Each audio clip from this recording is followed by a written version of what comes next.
Welcome to Commuter Philippines. I'm your host, This Ride Guy.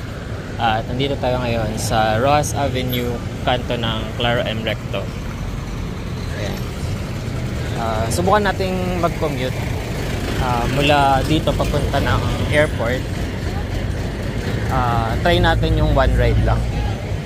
Hanap tayo ng mga jeep na papuntang airport. Usually, mga katitipan na mga jeep sa Kapanakan na Bayabuhangin yun. Saka Tibungko at Lasang na Bayabuhangin. Pwedeng daanan papuntang airport. So hanap tayo ng mga papuntang airport. Ayan. So ito yung jeep na Tibungko Bayabuhangin.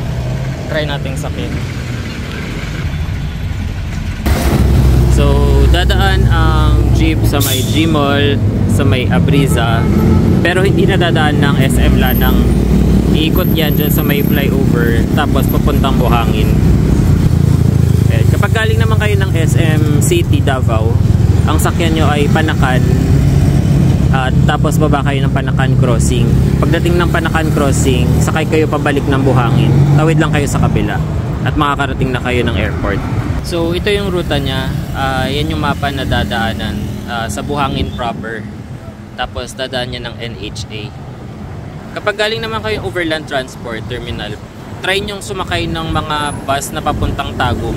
Pero itanong nyo kung dadaan siya ng airport at pwedeng magbaba ng airport. So nakarating din tayo sa airport. Ito na yung airport. Makikita mo dyan, airport entrance. Ayan.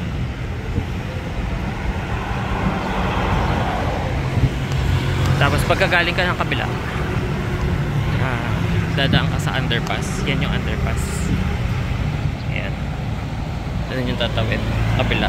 Bawal tumawid dyan. Ayan. Nakalagay. No jaywalking.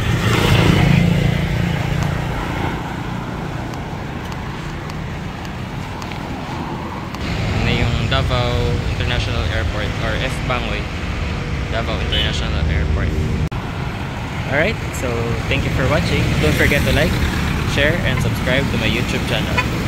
See you in the next video.